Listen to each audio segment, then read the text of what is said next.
Meus irmãos, Pai do Senhor, glória a Deus. Antes de eu fazer a leitura, eu também não poderia passar em branco, né? Fica difícil de falar alguma coisa a respeito do pastor Alex, porque além de ser um pastor, o senhor não é só um pastor, o senhor é um amigo. E além de ser um amigo, o senhor vai muito mais além. Aqui o senhor se tornou um irmão. Tá? As palavras que eu tenho para professar a respeito do senhor são palavras de bênçãos, tá? Palavras de fortalecimento, prosperidade. O aniversário é seu, mas o presente quem ganhou fomos nós.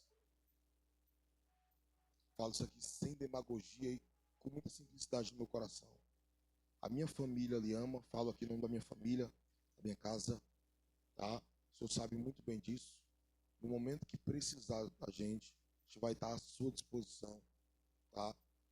E tudo que o Senhor fizer, que Deus venha prosperar na sua vida. Que todas as bênçãos do Senhor venham continuar repousando sobre a sua cabeça, tá?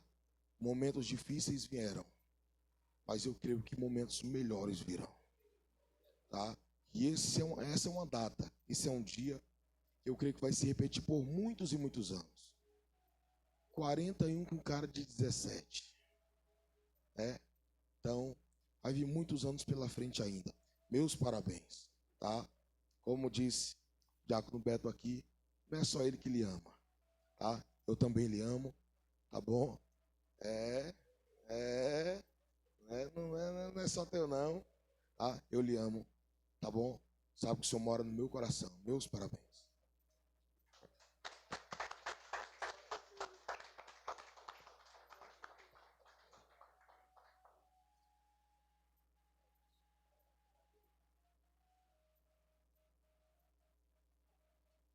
Glória a Deus. Segura um pouquinho, né? Deus é bom. Mateus, capítulo de número 16, versículo de número 18. Glória a Deus pela vida, pastor Alex, pastor Daiane. Deus abençoe. Glória a Jesus.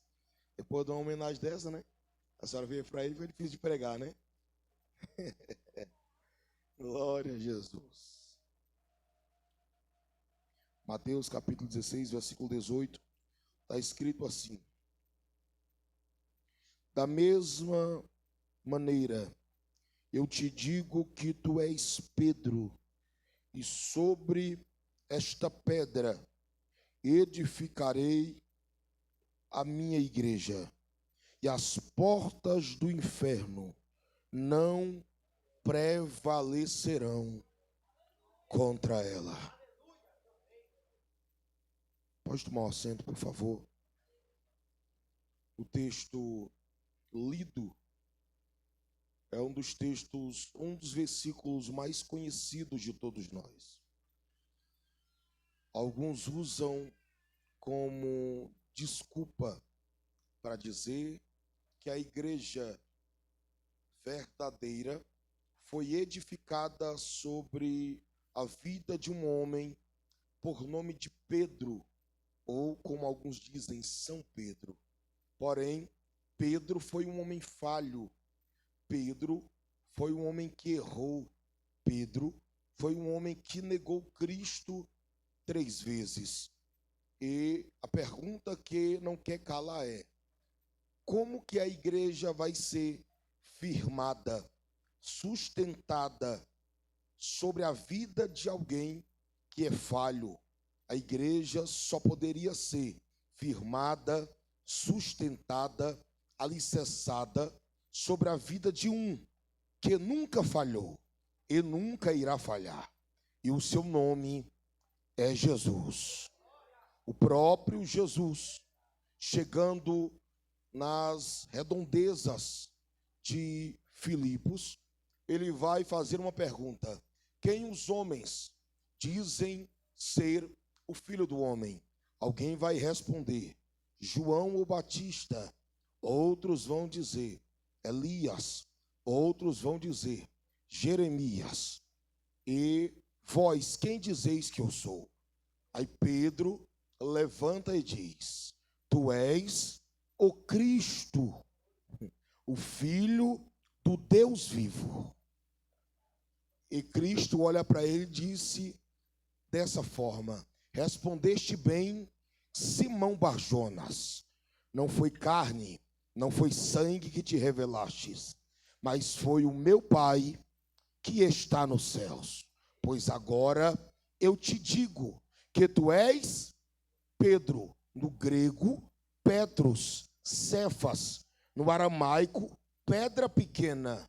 E sobre esta pedra, quando se refere sobre esta pedra, Jesus está dizendo sobre esta rocha grande, sobre esta rocha firme, eu edificarei a minha igreja. Jesus está dizendo para ele: a igreja vai ser edificada não sobre uma pedra pequena, não sobre um fragmento de pedra, mas sobre a rocha forte, aleluia, a grande pedra, que sou eu, Pedro. Por quê, Senhor? Porque eu não falho, eu não erro, eu não retrocedo, eu não volto com a minha palavra, e eu vou até o fim. Por quê? Porque eu tenho estabilidade e eu sou o único que serei fiel, a ponto de dar a minha vida por amor à minha igreja. Ele está dizendo que a igreja vai ser firmada nele. E quais são os princípios de Jesus, sendo ele o firmamento da igreja? Primeiro, ele é o verbo. Repita comigo: o verbo. Ou seja, a igreja tem que estar firmada na palavra, porque só a palavra, ela tem poder, aleluia, para libertar quem está cativo. João capítulo de número 8, versículo de número 32, está escrito: e conhecereis a verdade, e a verdade vos libertará.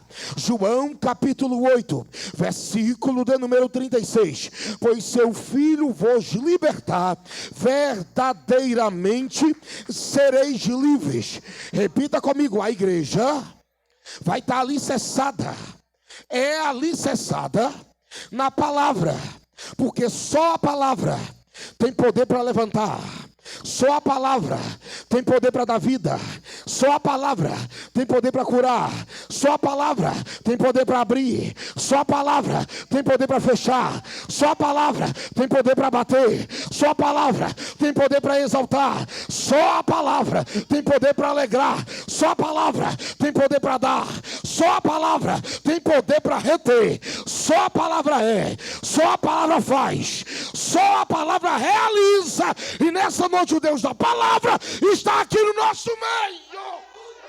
Ouça, disse Salomão: uma boa palavra, ela é cálcio para os ossos. Disse o salmista: lâmpada para os meus pés e luz para os meus caminhos é a tua palavra. Guardei a tua palavra no meu coração para não pecar. Aleluia, disse Jeremias: Senhor, eu estou sendo envergonhado, a tua palavra nos meus lábios é vergonha, eu quero parar. Disse Deus: para, rapaz. Ele respondeu: não posso. Por quê? Porque a tua palavra, ela é fogo nos meus ossos. Você não está aqui porque você pode, você não está aqui porque você tem, você não está aqui porque você é, você só está aqui por causa da palavra. Disse Jesus em João 17:17: santifica-os da verdade, porque a tua palavra, ela é a verdade. Disse Jesus em Mateus capítulo 7, versículo de número 24: o homem que ouve a minha palavra, guarda e pratica, esse é assemelhado àquele que edificou a sua casa sobre a rocha. Desceu a chuva, correram os rios, sopraram os ventos, bateu, mas a casa ficou de pé.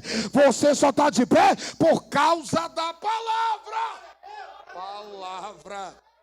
Palavra, o primeiro fundamento da igreja é a palavra.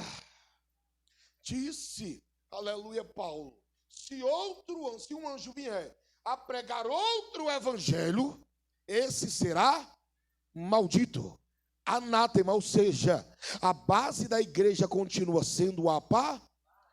Ele está dizendo que a palavra é imutável. Ninguém muda a palavra. Segundo, a fé. Repita comigo a fé. Romanos 10, 17. Por que a fé, pastor? Porque de sorte que a fé vem pelo ouvir, e o ouvir pela palavra. A palavra, ela vai produzir fé no nosso coração. Como assim, pastor? A Bíblia diz: o único momento ou período que o homem não pode agradar a Deus é sem fé. Sem fé é impossível. Irmão, não está falando que é paliativo, é impossível. É impossível agradar a Deus se não tivermos fé. E ao falarmos de fé, lembro-me de um texto em Lucas capítulo de número 7, que um centurião romano, sabendo que Jesus, ele vai passar naquela cidade de Cafarnaum, ele tem um servo, e o seu servo agora foi atingido. O seu servo, ele está enfermo, porém, aqui é um soldado, e todo soldado, quando ele é alistado para guerrear, sim ou não? Para batalhar, sim ou não? Para pelejar, sim ou não? Porém, o texto diz que ele é atingido. Porém, mesmo sendo atingido, ele não deixa de ser servo. Não é porque não está servindo no momento que deixou de ser servo. Não é porque está ferido que deixou de ser servo. Porém, o texto diz que o seu Senhor, sabendo que Jesus vai passar por aquele lugar, ele vai chamar outros servos e vai dizer: vá até Jesus e peça que ele venha na minha casa. E agora os servos indo até ele, ele agora vai receber a mensagem daqueles servos e vai direcionar-se à casa daquele centurião.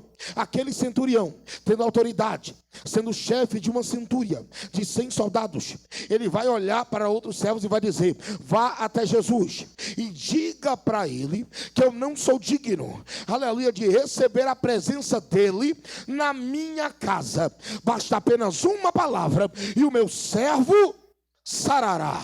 Levanta a mãozinha, por favor. Levanta a mãozinha, por gentileza. Você, aleluia, tem a liberdade de adorar a Ele nessa noite aqui. E Deus está dizendo para alguém aqui: eu não preciso de muito para mudar a tua vida. Eu não preciso de muito para mudar a tua história. Eu não preciso de muito para mudar o quadro ou a situação em que você se encontra. Basta apenas uma palavra e a porta abre. Basta apenas uma palavra e o diagnóstico muda. Basta apenas uma palavra, a libertação chega. Basta apenas uma palavra e Deus te levanta. Basta apenas uma palavra e Deus te fortalece. Basta apenas uma palavra e Deus te alegra. Basta apenas uma palavra, o morto ganha vida. Basta apenas uma palavra que o insensível ganha sensibilidade. Basta apenas uma palavra que o fraco ganha força. Basta apenas uma palavra para Deus mudar a tua história. Palavra. Celebra Jeovaraia. É me jogando rebre a ceia. Ouça. Que o texto diz que Jesus, ele vai olhar para a multidão e para os discípulos e vai proferir uma frase a respeito daquele homem. Eu nunca vi em Israel homem de tamanha fé. Eu nunca vi alguém que tenha tanta fé quanto este homem em todo o Israel. Sabe de quem que ele está falando? De alguém que não mora em Israel. Ele está falando de alguém, aleluia, que não é do meio deles, mas que tem uma fé muito maior do que eles. Olha só o que Deus está dizendo para alguém aqui. Aleluia, a Bíblia diz que Jesus, os discípulos vão ficar impressionados, que ele vai colocar, ele procura frutos, e agora aquela figueira só tem folha, porque tem muita gente que é assim, ao invés de frutificar só tem folha, só tem aparência. Jesus libera a palavra de seca e nunca mais tu viverá. Os discípulos vão olhar e vão dizer: eu tão impressionado. Ele fala com árvores. Jesus olha para eles e diz: se vocês tiverem fé, como um grão, não é do tamanho, é crescente. Pode ser pequena, mas vai crescendo. Vocês não vão falar com árvores, vocês vão dizer: montanha, montes, saiam deste lugar e vão para aquele outro. Sabe o que é isso aqui? Coisas extraordinárias. Levanta a mãozinha, por favor. Está começando a esquentar aqui, glória. Deus está dizendo para alguém nessa noite aqui: se você tiver fé, aleluia, coisas extraordinárias vai acontecer na tua vida. Vai. Emarazorremia. Rositeria cancho ia ser. Ouça. Ele vai. E a fé, escute bem. Quem tem fé, ele também tem uma vida de oração. Repita comigo: oração. Se tem uma coisa que Jesus gostava de fazer, era orar. Esse é o único ministério que você vai ver os discípulos dizendo: ensina-nos a orar. Você não vai ver os discípulos chegando para Jesus dizendo: me ensina a cantar, me ensina a pregar, me ensina a evangelizar. Não. Eles chegaram e disseram: meu pastor, ensina-nos a orar. Porque quem tem vida de oração, ele entra no campo de guerra. E o primeiro intuito da oração é mudar a vida de quem ora. Não, vou repetir isso aqui para tu, tá? O primeiro intuito da oração é mudar a vida de quem? Porque quanto mais eu oro, mais parecido com Deus eu me torno. Quem tem vida de oração, meu filho, ele não fala mal da vida de ninguém. Quem tem vida de oração, ele não se levanta contra a vida de ninguém. Quem tem vida de oração, ele tem vida com Deus e vida no altar. Quem tem vida de oração, ele tem uma vida santificada. Aleluia. Quem tem vida de oração, ele tem uma vida diferenciada. Quem tem uma vida de oração, ele é luz e ele é sal aonde ele passa. Ele faz a diferença, ele anda na diferença, ele vive a diferença. Quem olha para ele diz: eu consigo ver Deus na vida dele, eu consigo ver Deus na vida dela. E esse aqui é um ponto principal que eu quero entrar nessa noite aqui. Pastor, o que o senhor quer falar a respeito? E acerca de oração. A oração, além de mudar a vida de quem ora, vai mudar a vida de um alvo lá fora. Aleluia. Como assim, pastor? Você não veio aqui nessa noite brincar, meu filho. Você veio essa noite aqui orar pela vida de alguém que está lá fora, cativo, está preso.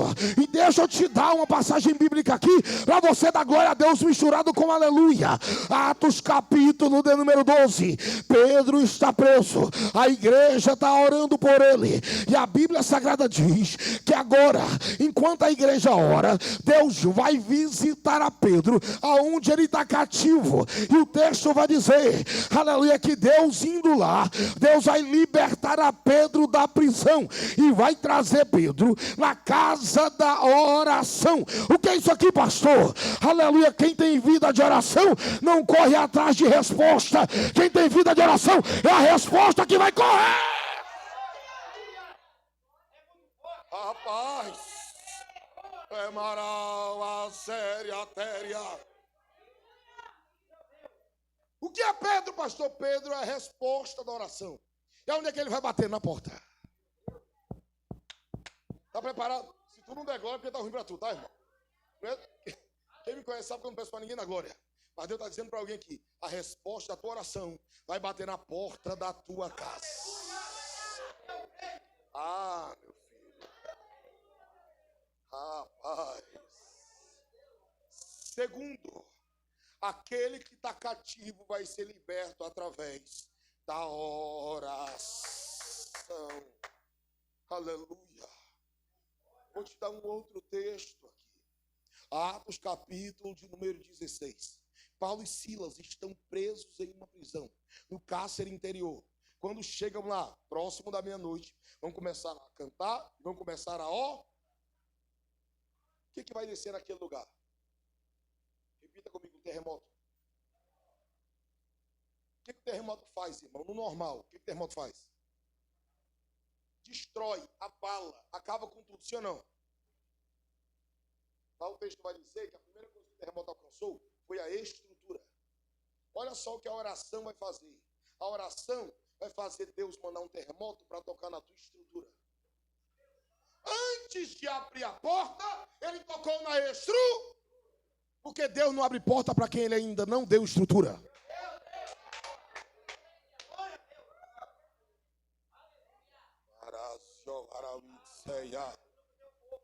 Deus vai te dar estrutura. Por quê, pastor?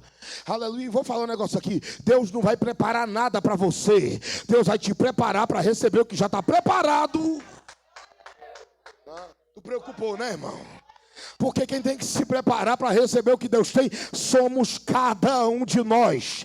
Deus está dizendo pela minha boca para alguém aqui: eu estou te dando estrutura, eu estou te dando alicerce, eu estou te dando resistência, eu estou te dando firmeza, para daqui a pouco eu abrir a porta e tu vai cantar o hino da vitória. Se prepara, meu filho, que a porta que estava fechada, ela vai abrir. Vai abrir. Ouça. Entenda, ele toca na estrutura. Antes de fazer o campo do visível, ele faz no campo do invisível. Ele toca na estrutura embaixo para abrir a porta em cima.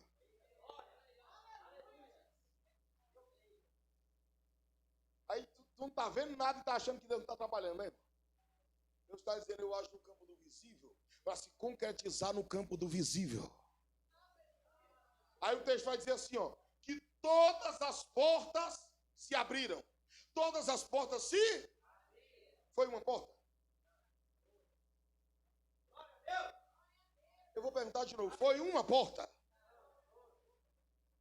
Qual é a porta que tu está precisando? Hã? Não, irmão, se não pegar assim, não pega mais nada, tá? Deus está dizendo para alguém que a porta que tu necessita, eu estou abrindo hoje.